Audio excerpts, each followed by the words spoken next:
체육계 폭력 사건이 끊이지 않자 교육부가 특단의 조치를 내놨습니다.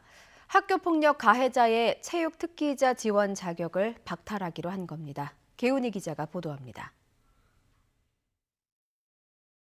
감독과 동료의 상습적인 폭행과 괴롭힘으로 지난해 스스로 목숨을 끊은 철인 3종의 고 최숙현 선수.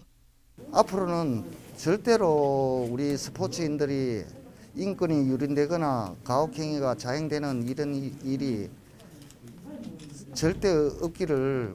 중학교 시절 동기들을 때리고 흉기로 위협하는 등 폭력을 저질렀다는 폭로가 이어지자 두 자매는 마지못해 사실을 인정하고 사과했습니다.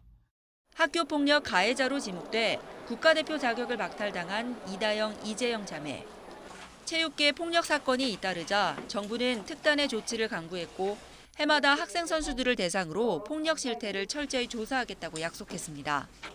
먼저 내년부터 학생 선수 폭력 가해자는 체육 특기자 선발 과정에 지원할 수 없습니다. 중, 고입 체육 특기자 선발 제도를 개선해서 학생 선수 중에 심각한 학교 폭력 가해자는 체육 특기자로 선발되지 않도록 할 것입니다. 학교 폭력 전력으로 중고등학교 때 선수 생활을 하지 못하면 대학 프로 선수 진입에도 상당한 제약을 받게 됩니다. 또 폭력 가해자는 선수의 경우 자격 박탈, 지도자는 해임이나 자격 정지까지 강력한 징계 조치가 진행됩니다.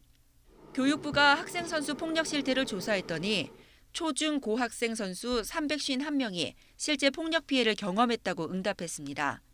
신체 폭력은 줄었지만 언어 폭력은 올해 51.7%로 늘었습니다. 학생 선수의 절반 이상이 언어 폭력을 경험한 겁니다. 코로나19로 비대면 수업이 늘면서 학생들의 접촉이 줄었고 SNS를 통한 사이버 폭력이 는 이유도 있는 것으로 보입니다. 가해자는 선수가 126명으로 가장 많았고 동료 111명, 감독이나 코치 등 지도자가 47명이었습니다. 굉장히 어린 나이 때부터 운동에 이제 입문을 해가지고 그들만의 굉장히 폐쇄적인 문화가 형성이 되거든요. 오히려 체육특기자 제도 자체를 폐지하는 걸 전면적으로 검토하는 게 사건의 본질을 좀 보는 것이 아닐까. 그리고 일종의 인권 친화적인 학교 운동부 문화를 만들어야 된다. 매번 사회적 반향이 큰 사건이 터질 때마다 체육 환경을 개선하겠다는 여러 조치와 약속이 나왔지만 실질적인 변화로 이어지는 경우는 많지 않았습니다. 폭력 행위가 뿌리 뽑힐 수 있도록 가해자에 대한 처벌 강화와 동시에 소송과 심리치료 등 피해자에 대한 지원도 소홀히 해선 안 된다는 지적입니다. YTN 개훈입니다.